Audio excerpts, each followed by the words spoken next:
Serious, what do you think is the creepiest, most disturbing unsolved mystery ever? The Ibadan Forest of Horror in Nigeria. A local taxi driver goes missing and his friends create a makeshift search party and investigate a forest. Instead of finding their friend, they find an abandoned school or factory that have the remnants of a hellish torture, murder, ritual killing and human trafficking. 8 survivors were rescued. Numerous body parts, rotting corpses and personal artifacts were found. The perpetrators were never found, although local politicians and ritualists were suspects. Whilst this discovery is disturbing, the mystery for me is that the original taxi driver still hasn't been found. I am an avid unresolved mysteries reader, and I don't know why it has stuck with but Carly Hughes.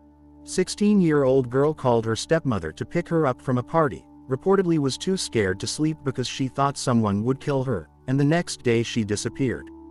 There was some weird interviews and dynamics between step-parents and birth parents and a bunch of theories abound. A murder in Atlanta in 2020-2021. Katie and Bowie. Katie was walking Bowie, her pit bull at dusk in Piedmont Park around 6 to 7 p.m. The area of the park had view from cameras, but thanks to Atlanta's mayor, a lot of them don't work. Only 3 in the park do.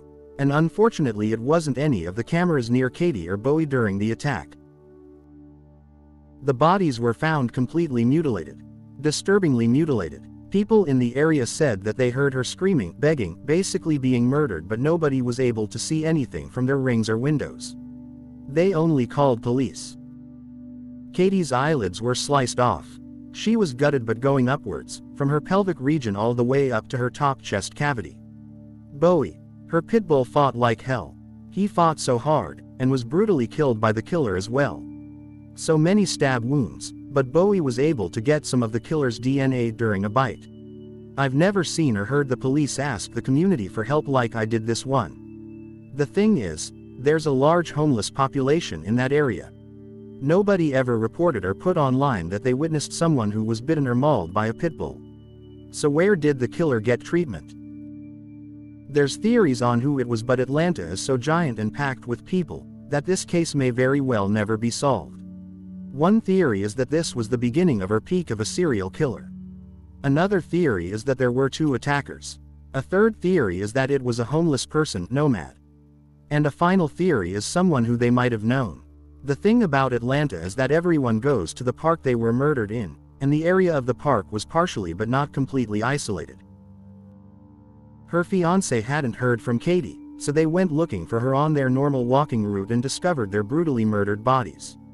Please, if anyone knows anything, please help Katie and Bowie find justice. Any tips can be given anonymously through Atlanta Crime Stoppers. Ghislaine Maxwell was found guilty of sex trafficking, alone, somehow. The people she was trafficking young women to were never exposed, and they're still out there. Have fun thinking about that. 1. Look at all of the things that are coming out about cover-ups at the BBC. There was a sex trafficking thing involving government officials as well in the UK. Pretty much everything that goes on in Hollywood is an open secret, but we laugh at the damaged former child stars who try to tell us about it. Hell, the amount of sex slavery that goes on nearly everywhere is insane. We all know about the Asian massage parlors and the casting couch. These are just things in the collective unconscious, but nothing gets done. It breaks my heart that Corey Feldman is so obviously traumatized, and he tries so hard to raise awareness and be as vocal as possible about his abuse and experiences, yet is treated like a joke and ridiculed about his behavior. To me anyway, he seems stunted and mentally, emotionally stuck at the age of his younger self. And on top of it, he's been allegedly threatened into silence by the people that likely made sure he would never be taken seriously. But sure, let's all laugh at a video of him performing his obviously dated music and dancing like Michael Jackson because he can't mentally progress past 1986. My great-uncle Jack McGinn disappeared off his shrimp trawler in the Gulf of Mexico in the 1950s. Apparently when he came back from WW2 he became a real sob. Family thinks he was either mutinied by his crew or left to rot in a Mexican jail. We will never know. What happened to the 3 prisoners that escaped from Alcatraz? Supposedly a letter was provided 30 years or so after to the FBI. Yet they vanished without a trace, and the only things left were the items they escaped with that washed up. If they were washed out to sea, the items wouldn't have been on a beach, yet no trace of them.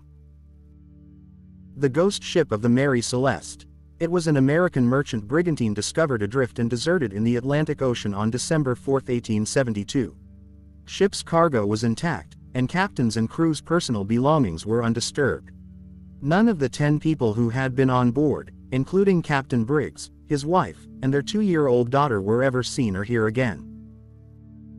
The guy who somehow fell behind a massive wall-mounted freezer in a grocery store, possibly department store, and got stuck and died. And they only found his remains years later when they physically removed the freezer unit for reasons unknown. And when they found his body, everyone reported smelling something like a dead body for a few weeks after he went missing. That was terrible. I know it's basic, but Black Dahlia is that one case that gives me the creeps. For everyone who doesn't know, which I think the majority knows of this case, Elizabeth Short, aka the Black Dahlia, was found cut in half in Los Angeles, California in 1947. Most of her blood was drained out of her body. The woman who found her body thought she was a mannequin. That's how pale she was. She was cut with surgical precision, no organs harmed. Her face was also cut from mouth to ears, making a permanent creepy smile on her face. No blood on the ground, so the body was defiantly moved to the place it was found at. After she was found, I think 9 to 10 days after, an envelope was sent to the examiner with cut and pasted letters saying something in the lines of, "Here is Dahlia's belongings." The envelope contained Elizabeth's security card, birth certificate, photographs, etc., all cleaned with gasoline to remove fingerprints. I think in the March of the same year the murderer committed suicide, leaving a note confessing to the murder and saying stuff like, "I have waited for the police to come find me. I am too much a coward to come turn myself in.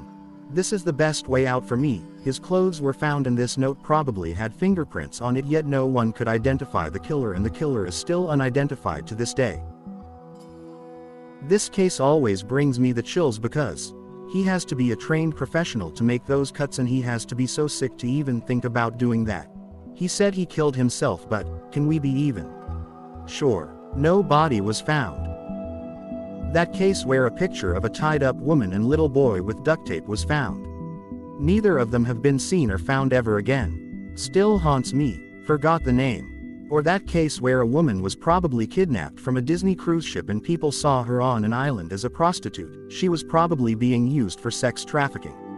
No one has seen her since. Lars Matank, he was seen running away on airport CCTY and never seen again. Jack the Ripper.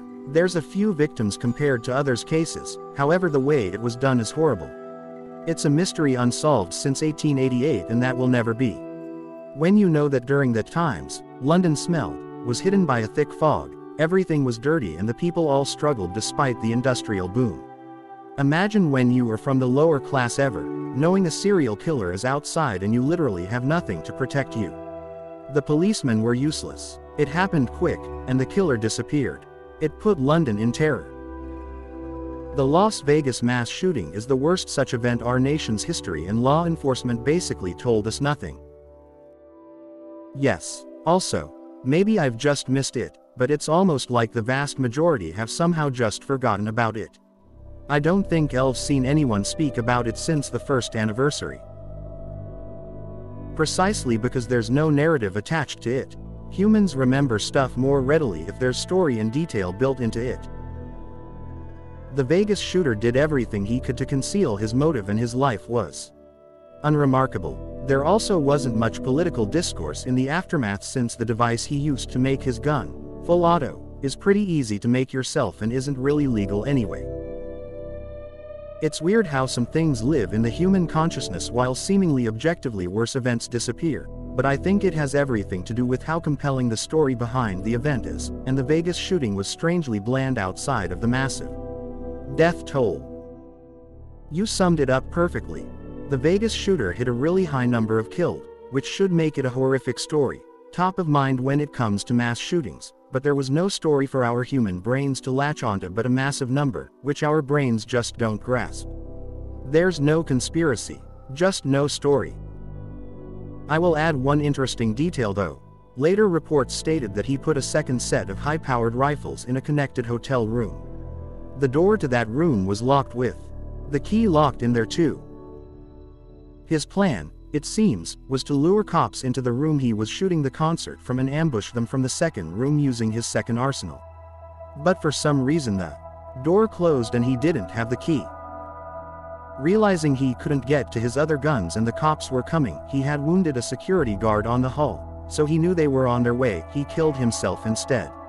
Imagine how things changed, just because someone accidentally locked their keys inside their hotel room. Kyron Horman: how does a kid get dropped off at school and never make it to class on time? That disappearance creeped me out throughout my childhood. ETA. How coincidental that the next day after I posted this is the anniversary of his disappearance. ETA 2. Typo. Unfortunately, there's not much on the case of Eddie Castor, 15, Rachel Castor, 18, and Veronica Flores, 16. Rachel was in my math and gym class at the time. She was a casual acquaintance, shared a joint on the field and off campus at lunch along with other stoner kids. There's a FB page also. On April 13, 1984, the Castor's father dropped the 3 children off that night at a golf and stuff in Norwalk, border of Downey in LA Country, with strict orders to be picked up at a pre-arranged time. Eddie Castor, Rachel Castor, and Veronica Flores, a fellow friend of them, were all prepared for a night of fun. Unfortunately, they were later found dead at around 10 p.m. Eddie was found with a slashed throat on the sidewalk. It was shown that he crawled over the river bank and passed out on the riverbed. Both Veronica and Rachel were both found at the river bank of the San Gabriel River, which is right behind the golf and stuff. Veronica had a stab in the back and Rachel had multiple slashes over her body. Veronica was 4.5 months pregnant, had a learning disability and was about to get married to her boyfriend and move to a nearby apartment. After being annoyed of dealing with a group of students who seemed intent on making her miserable, she transferred from Southgate High School to Odyssey. She was about to get married to her boyfriend and move to a nearby apartment. Eddie and Rachel were the 4th and 5th children of 6 in the family. They were very bright and well loved by friends and community. Detectives looked into the case and were amazed. Many theories were floating around, including one that believed that a cult killed them, since it was Friday the 13th and pentagrams were painted and frogs were impaled on a fence nearby. It is unknown why exactly they were targeted for murder. Many people believe that the trio was killed due to bullying, since Veronica was harassed many times during her school time. However, the river area was a relatively crime-free zone. Richard Ramirez was known to be around this time frame. He attacked or killed 25 people from March to August. In 2009, detectives linked Ramirez to the killing of May Leung in San Francisco on April 10, 1984, which was exactly 3 days before the Castor Flores killings. Ramirez was known to travel all over the state looking for people to kill. Veronica's family wondered if it was Richard Ramirez who killed them. Detectives never really thought of the idea, but they have never carefully checked to see if Ramirez was involved. Detectives took another look at the case in 2009. They collected DNA from evidence, which they had believed belonged to someone other than the 3 teenagers. They ran the DNA through a database of criminals, but they got no hits, meaning the samples didn't correspond to any criminals from whom DNA had been collected. December 27, 2020. 2 truckloads of butter worth over $200,000 were stolen in the Canadian city of Toronto. The trucks were recovered empty. Finding a motive for this crime could be somewhat difficult to ascertain. A woman in our expat group was doing home renovations and took out a door frame which was filled with teeth. Just full-on teeth and a lot. She asked if this was a Dutch superstition or something. We were all like, no, call the fucking police. The Who put Bella in the Wych Elm case. During or around World War II, a woman somehow ends up in a wych elm. She is then found years later by some kids playing in the woods after the tree had grown around her corpse. No one knows who she was or why she was in the tree, if she was from the nearby town or if she was a spy, as her death was probably in World War II. Yet again, sometime later, strange graffiti messages started showing up asking the question, who put Bella in the wych elm, hence the case's name, although the victim's name is probably not Bella.